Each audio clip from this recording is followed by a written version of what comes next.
HAMISH, our Volkswagen LT35 that we've been building for the past 2 years. This is what it looks like before, and this is what it looks like now.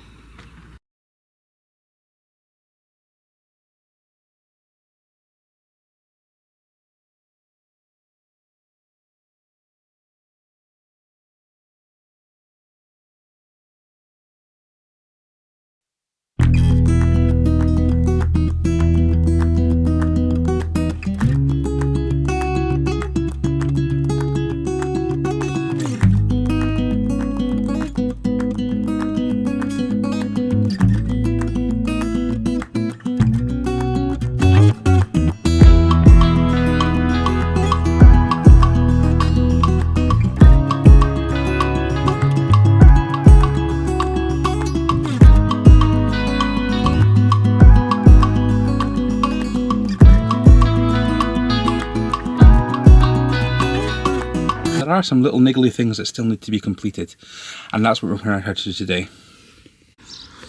So this is the mount that we made for our Land Rover Defender bumper that attaches to our van, but as you can see, even though I did put some hammarite on it, we do have some rut patches on there. So Rosie is going to be coming and painting this today just to make sure that we're all covered before we put the bumper back on. I also realised that we've got some rust coming up underneath the back step here, so I'm going to have to take that off, rub it all down, get some hammarite on there as well. We also have some cable management that needs to be tidied up a little bit in here, just to make sure that everything is all covered. We've got our full electrical system in, but I still need to make sure I get a box to cover those batteries before we go away. Don't want anything touching them. And the most important thing that I've been asking David to do this is to put up shelves in the kitchen. Why do we need shelves? I don't understand. So I can put stuff. What stuff? Kitchen stuff. My like cutleries, my stuff, my kitchen. Alright, okay. Looks like I'm going to make some shelves then. And there's also some things that we need to do, like for example this one, you need to carpet this one because I don't like it seeing this wood. That one too, put a carpet on that. And also where our fridge is, I don't like that just bare, so I need to ask David to put a carpet on that one. And also in the bench, the big bench, this one too. Underneath is a storage, needs to be carpeted too. So as you can see, we do have quite a little things to do, and we're going to get started on them today since the weather's not great, but at least it's not raining. So let's get started on them.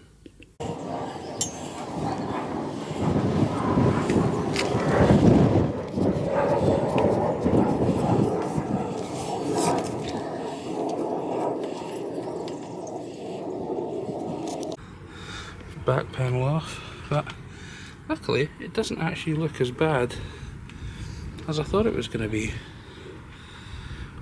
We'll give it a run anyway with the sandpaper and then put a coat of hammarite on it just to stop it from going any further.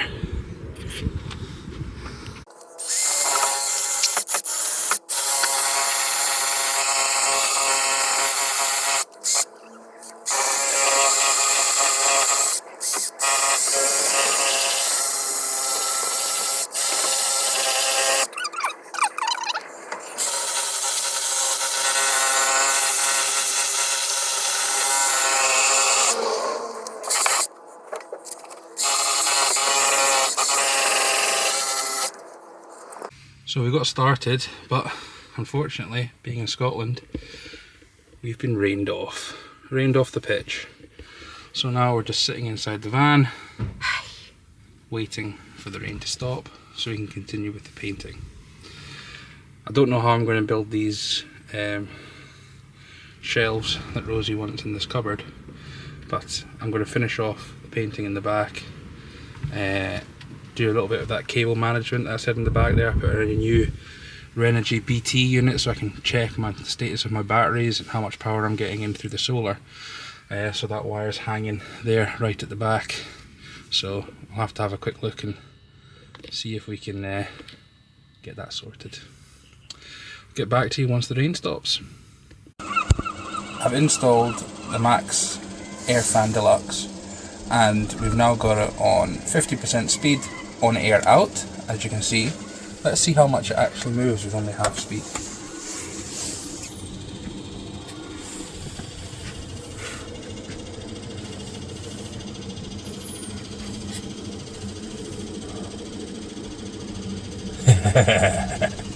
Love that thing.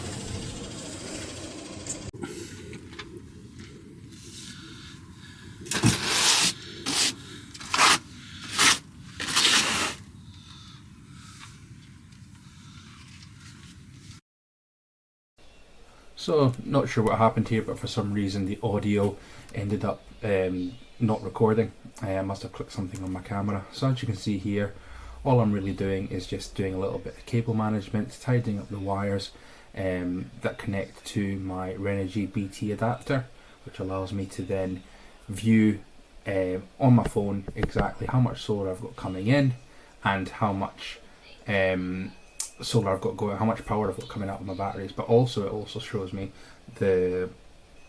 how much energy I've got left in my batteries and what I'm using. So as you can see there, I'm just pointing there to the BT unit, which is there, and just below it, which I'll show you in a second, is my adapter. Now my isolator. So it's an isolating fuse that I'm then able to then press at any point, and it isolates the solar panels from the batteries and to the MPPT completely, so that if anything does happen, I can always just press that button there while I'm sleeping or during the day, and I can isolate everything from there, just in case anything does go wrong. Safety is always the best thing to do.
So you can see here, Rosie's now painting our back cradle, which we put our jerry can in. We got this off of eBay, something really cool. I think it really stands out on the back of the van, makes it look a bit more overlandy.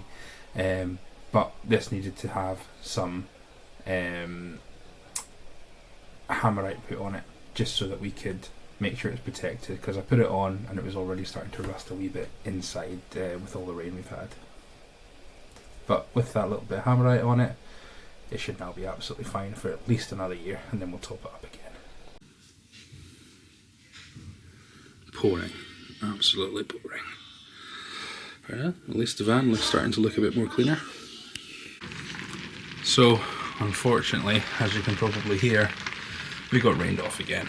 But we did manage to get a lot of the painting done.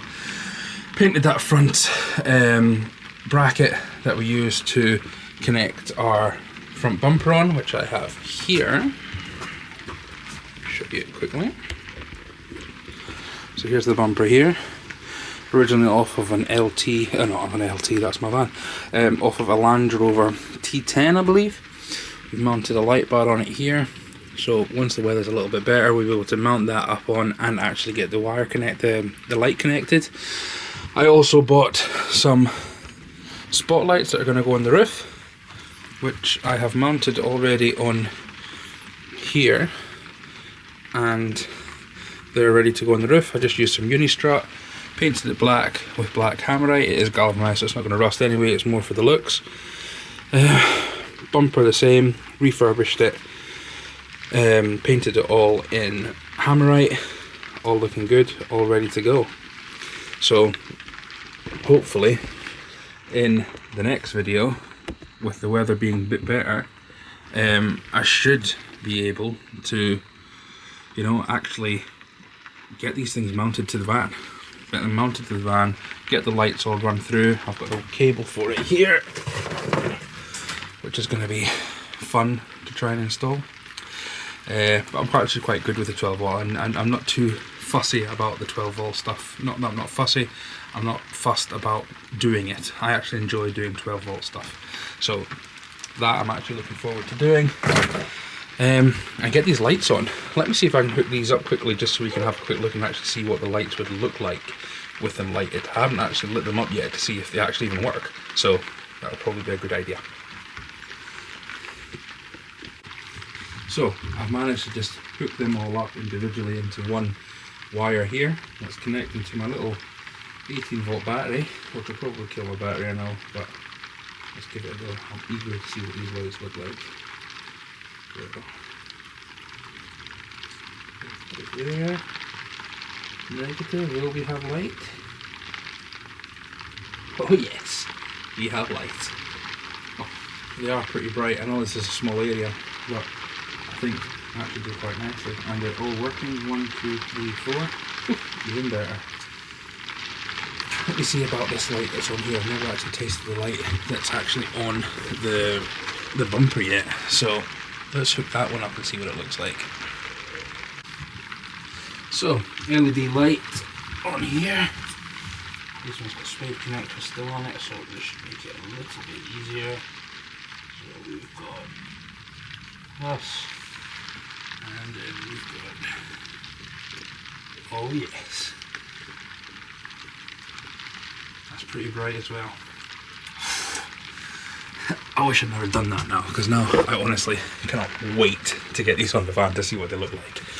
If only this weather would stop. Well, I think we're going to end the video here, guys. Weather's not permitting us to actually get any much more done. I've got to run out to the shops to get to B&Q to get some parts so I can make those shelving units for Rosie. She's been asking me to do them for ages and I haven't managed to do them yet. So let's get them done so she can get her stuff in the kitchen. We still have some carpeting to do. We've got to mount these lights, we've got to mount these bumpers. And then the van's pretty much at that point ready to go. There's some little things. I've got an oil leak at the moment, so it's just in at the mechanic. So that's the van's actually booked in for the 2nd of May to go into the mechanic to get the small oil leak. We think we've got a rocker cover gasket that's leaking. So we're trying to get that fixed before we go away in the end of May to go to Volkswagen. And I think I've got a slight problem with the engine when it's engine runs great, it runs absolutely fine, but I seem to be lacking power in it sometimes. I believe this is a known fault with the 2.5 TDIs. All of a sudden it's almost like it's got some sort of turbo lag, so when you're trying to go up a hill or you're trying to accelerate quite quickly, the turbo really takes its time to kick in and you end up having to drop it a gear to be able to go up a hill and things like that. And when I say drop a gear, I mean dropping into like 2nd gear, and then it really lags to get the turbo coming in. I know it is a known problem with the 2.5 TDIs, because I've read it all over the forums, and there's so many different ways of fixing it in the forums that I haven't found the finger on. But if any of you guys have an idea of what could be causing the turbo lag, or if you have got a 2.5 TDI yourself and you've come across that issue where when you really need to accelerate to get up a hill or something like that, all of a sudden the power is just not there and you need to wait and drop a gear, then please drop a comment below so that I can see if I can get this fixed. Obviously it's not an issue, it's not a huge issue because I'm not Speedy Gonzales, I don't really go fast anyway, but I would rather that it was all working properly. It'll probably be something that we'll do after Vault Sling before we actually look into actually fixing it properly, but it is something that needs to be done. Anyway guys, sorry this was a quick video, but we'll have another video up by the end of the week. And in that one, hopefully, we'll be getting these lights, this bumper, all of these things installed onto the van. So, thank you very much for watching. Make sure you click and subscribe, click your notification bell, and give us a like if you can as well. Thanks guys, see you in the next one.